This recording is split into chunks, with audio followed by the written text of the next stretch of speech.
First up from Adil 7, I've heard that the reason for Randy Gregory not being reinstated is because Goodell was trying to stick it to JJ for trying to have him voted out. Your opinion, Tom? I don't buy it. I know that many of you do because we love a good conspiracy theory here around the NFL and Goodell hating on the Dallas Cowboys.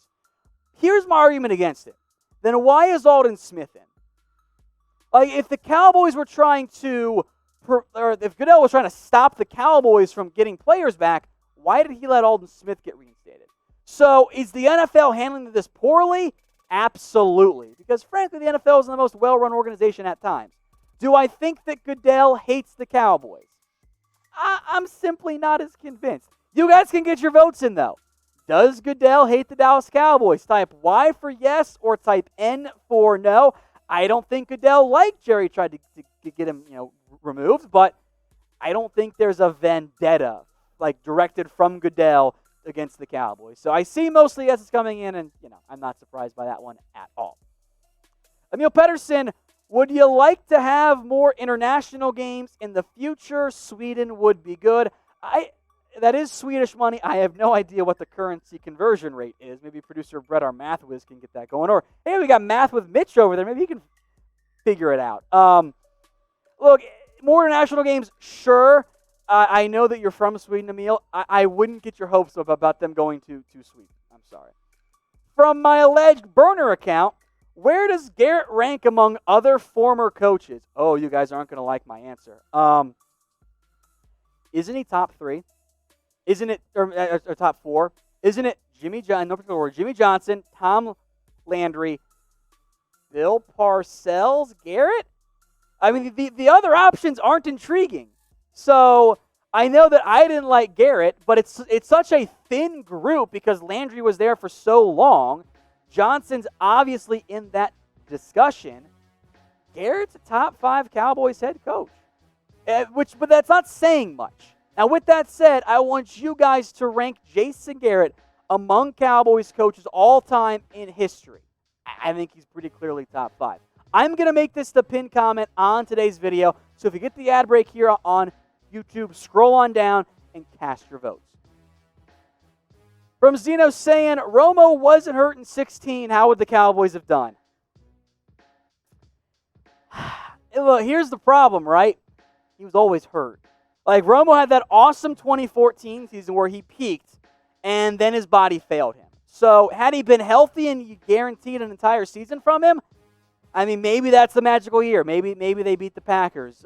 Then again, Garrett might have shut down and gone conservative at the end of that game too. So the hard truth that we don't want to admit, guys, is the Romo-era Cowboys and the Dak Cowboys so far have been the same team. They had the same head coach. All right, Dylan Fernando, if we do draft a quarterback in 2021, who would it most likely be? John Stephen Jones, Jerry's grandson. I'm kidding. He's not even draft eligible. Also, he's bad. At least, relative to college quarterbacks and NFL guys. In terms of the big name guys, look, you're not going to get Lawrence. You're almost as equally unlikely to get Justin Fields. Maybe you can get Trey Lance. But if you're drafting Trey Lance, you're hoping that he ends up becoming Dak Prescott. I'm just trying to remind you guys there. Now, the Cowboys face masks have been updated and I'd argue upgraded. How about these ones right here? Chatsports.com/Cowboys masks, the American patriotic themed ones. They've got the individual masks, one you might be seeing some Cowboys players wearing as well, plus some of their more original styles. There is a ridiculous amount of options. Chatsports.com/Cowboys mask. You'll see some player masks mixed in there as well. They've got individuals and they got 4-packs. They've got the neck gator mask, which I actually prefer that fit the most out of all the options. That link is in the comments and in the description, so all you guys have to do is click, shop, and pick your favorite ones. Luis Hernandez, do you think the Cowboys paid Anthony Brown so next season we let go of Woozy and the outside corners or Diggs and Brown and have Lewis in the nickel? Luis, I like you trying to find a way to get Jordan Lewis to stick around. The truth here is that in reality, they paid Anthony Brown to be the nickel. That's what this move was. I think Diggs long-term could become your CB1, but I think it's more likely that the Cowboys let go of potentially both Awuzie and Jordan Lewis long-term. So I am a big fan of Lewis, but I'm not getting my hopes of him being around long-term. Zach Taylor. So glad the Cowboys didn't trade 2 first-round picks for Jamal Adams. Need to save those, trade up for a quarterback. Which one do you take, Fields Lawrence? Guys, you're not getting them. The only way you get them is if you tank this year. If Dak plays all 16 games, and if he's as good as we all think this team is going to be, you're going to be drafting in the mid to late 20s. 2 first-round picks isn't getting you into top 3 range. It's not. It's simply not going to happen. So if you're thinking, we're just going to get Trevor Lawrence, you're going to be in for a rude awakening. So I'm going to remind everyone of that as many times as I possibly can. From Robert Baldwin, if Dak gets hurt for 4 to 6 weeks, how confident are you in Dalton, and how many games does he win?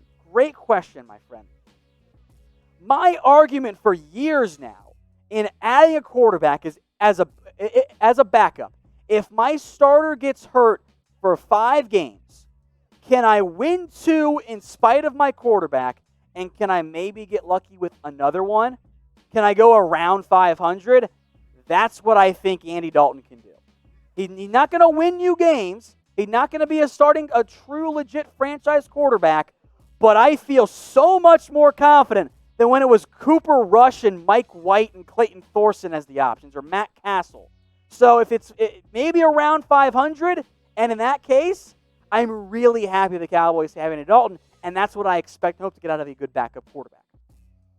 From my burner account, if the cap drastically falls to $175 million, who will be the biggest names the Cowboys potentially let go, assuming Dak is signed? There's a very obvious one, folks. With the way the contract is structured, Tyron Smith. You can save a significant amount of money. You could move Connor Williams to left tackle, make McGovern your new left guard. Not the route I would want to go, obviously, but if the cap falls significantly, I mean, you're going to have to make some decisions you don't want to make. The Cowboys wouldn't even be in the worst spot in the NFC East. That's the Philadelphia Eagles. John Adams is your. I'm not going to make a joke. Never mind. What are the chances we sign more defensive help before or during camp? Possible. How about like 30%? In terms of like significant big name help, maybe a little bit lower. In terms of an addition, decent. I think the Cowboys want to see players in camp. They signed all these undrafted free agents. They have all these young guys. I think they want to see what the rookies can do before they go spend some big money potentially on another big name edger, like maybe an Everson Griffen or a Clowney. And speaking of those two guys, let's say you could pick one. Who would it be? Type G for Everson Griffen or type C for Clowney? Get your votes in. I'm aggressive. I'd go Clowney, but there is no wrong answer if you want to pay the money to sign one of those guys. From Captain Morgan 75, Tom, shouldn't we be trying to trade for a Bucs tight end not named Rob? No, and here's why. The Bucs still highly value those tight ends. Cameron Brate's also a bit expensive. The Cowboys have paid Blake Jarwin to be the number 1 tight end. I am not trying to use multiple tight ends. I got CeeDee Lamb, I got Amari Cooper, I got Michael Gallup. I want those guys on the field as much as possible. I'm not taking one of them off to put an extra tight end out there. So I'm going to let Blake Jarwin be my tight end 1. Now, if he gets hurt, I am all for making a move. But right now, I'm not trying to give up assets to get a number 2 tight end when I don't want to use 2 tight ends. From Sith Carbon, is Haha an upgrade over Jeff Heath? I think so. Producer Brett thinks no because he thinks Jeff Heath is the GOAT.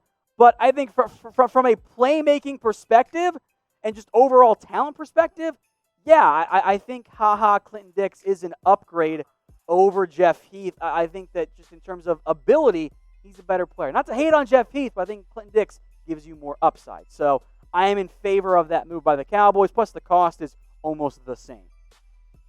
From Robert Baldwin, if the Cowboys go after a cornerback, who is it and why? It's not Stephon Gilmore. It's not Patrick Peterson. I know you guys want him, but You don't get the number one cornerback in a trade in Stephon Gilmore. That does not happen in the NFL. Patrick Peterson, probably not available either. So if they go after someone, it's either someone at the bottom of a roster who might get cut, or it's a current free agent like maybe a Drake Kirkpatrick. They got depth, which is why I think they roll for the most part with the guys they have already on this roster. Now, if you're still watching, folks, and you haven't already, I'm very confused. We know from the numbers, the math, that over half of you watch the show and yet aren't actually subscribed. I just don't get it. You keep coming back, you keep watching, you have a good time. Hit that big red button and subscribe today. No Cowboys channel out there on YouTube will keep you more updated than we will here at the Cowboys Report. Hey Cowboys fans, thanks for watching the Cowboys Report. If you haven't already, click right here to subscribe to our channel for all the best Cowboys coverage on the internet. That's news, rumors, highlights, mailbags, film studies, and a whole lot more. And I'm making your lives a little bit easier as well with the next Cowboys Report video right here.